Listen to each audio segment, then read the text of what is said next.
शिव जो शराब पीना पूरी तरह से छोड़ चुका था, पानी का टैंकर चला रहा था और अपनी माँ और शैतान की बेटी की अच्छी तरह से देखभाल कर रहा था।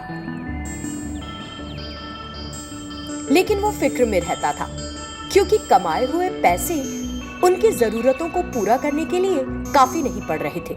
उसने अपने मालिक से कई बार उसका वेतन बढ़ाने को कहा, लेकिन मालिक उसकी बात को टाल देता था। एक दिन शिव ने पानी के टैंकर को एक तरफ खड़ा किया और उदास होकर एक पेड़ के नीचे बैठ गया। मुझे अपनी सभी परेशानियों को हल करने के लिए क्या करना चाहिए? मेरी माँ की तबीयत ठीक नहीं है। मुझे उस प्रेतात्मा की बेटी को भी अच्छी तरह से पालने के लिए पैसों की जरूरत है, लेकिन मेरा मालिक मुझे वेतन कम देता है। इस तरह वो चिंतित होता है और सोचने लगता है। तभी प्रेतात्मा वहां आई और शिव को फिक्र में बैठा देखकर उससे पूछा, अरे शिव, तुम पानी के टैंकर को चलाने की बजाय यहाँ क्यों बैठे हो? तुम बहुत गहराई से कुछ सोच रहे हो। मैं सोचने के अलावा कुछ नहीं कर सकता। मेरा बहुत बुरा हाल है। क्या हुआ शिव? क्या तुम्हारी माँ की तबीयत ठीक नहीं? हाँ, उसकी तबीयत ठीक नहीं है। वो कल मेरे गले लगकर बहुत रोई। उसने मुझे एक बड़े अस्पताल में ले जाने के लिए कहा, लेकिन मेरे पास उतना पैसा नहीं है। मैंने कुछ और काम करने के बारे में सोचा, लेकिन मुझे कोई काम नहीं दे रहा। अगर तुम जीवित होती तो तुम अपनी बेटी की अच्छी तरह से देखभाल करती। मैं तो तुम्हारी बेटी को स्कूल भी नहीं भेज पा रहा। फिर अब तुम क्या करना चाहते हो? मैं यहाँ इस तरह बैठा था क्योंकि मुझे समझ नहीं आ रहा। ये सुनकर शैतान ने कुछ देर सोचा और कहा, क्या तुम कोई और काम करना चाहोगे शिव? नहीं, मैं केवल ड्राइविंग जानता हूँ। अगर तुम्हारे पास पैसा होगा तो तुम क्या करोगे? मैं अपनी माँ को अस्पताल ले जाऊंगा और अच्छा इलाज करवाऊंगा, और तुम्हारी बेटी का एक अच्छे स्कूल में दाखिला। शैतान ने शिव की ईमानदारी देखी और सोचा, मैंने उसकी ईमानदारी से की गई बातों पर गौर किया।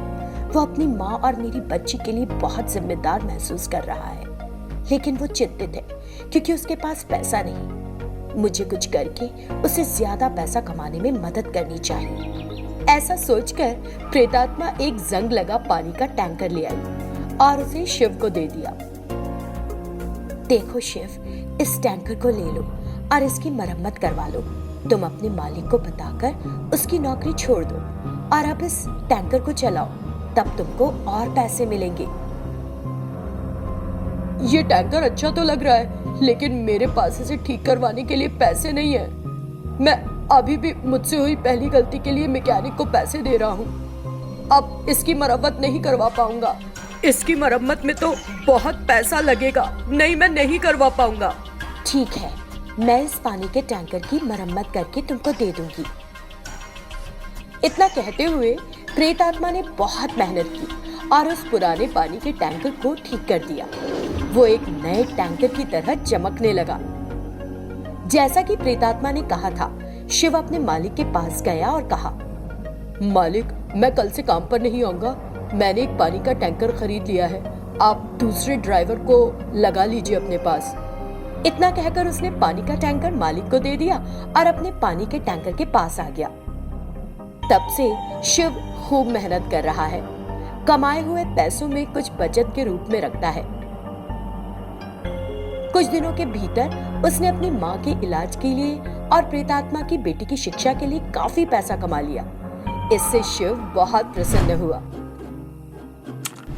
प्रेतात्मा भी ये जानकर बहुत खुश थी कि शिव अब सुकून से है।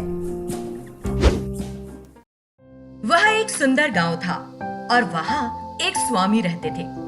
उनके पास थी एक भैंस। वो उस भैंस को बड़ी बड़ी गहनों की दुकानों में ले जाता और कुछ करतब करके उस भैंस के जरिए पैसा कमाता। एक दिन वो भैंस को सिमापुरी नामक एक गांव में जगनलाल नाम की जौहरी की दुकान पर लेकर गया। वो जौहरी बड़ा अंधविश्वासी था। स्वामी जी, आप इस भैंस को अंदर क्यों ले आए? अरे पापी, तुम इसे भैंस क्यों कह रहे हो? तुम्हारी दुकान पर लक्ष्मी देवी आई है। निकाल पर थप्पड़ मारो, वरना अभी राख में जल जाओगे। ओ नहीं, मुझे क्षमा कर दो स्वामी जी, मैंने देवी के बारे में गलत बात की। अच्छा स्वामी जी, आप यहाँ क्यों आए हैं? इस दुकान को बुरी नजर लगी है, इसे हटाने के लिए ये लक्ष्मी देवी कुछ समय के लिए तुम्हारी दुकान में विचरण करेगी। तब वो बुरी नजर तुमको छोड़ देगी और लक्ष्मी देवी तुमको आशीर्वाद देगी।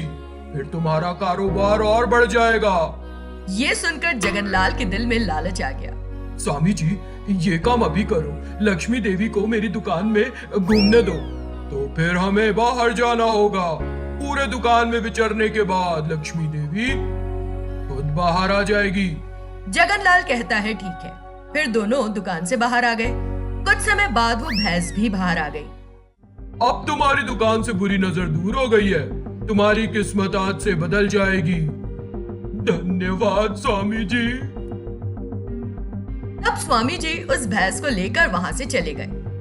जब जगनलाल अंदर गया तो उसने पाया कि ज्यादातर गहने वहां से गायब थे। तब उसकी अकल में बात आई और वो जोर से चिल्लाया, भगवान, इसने मुझे धोखा दिया, मेरे सारे गहने लेकर चला गया।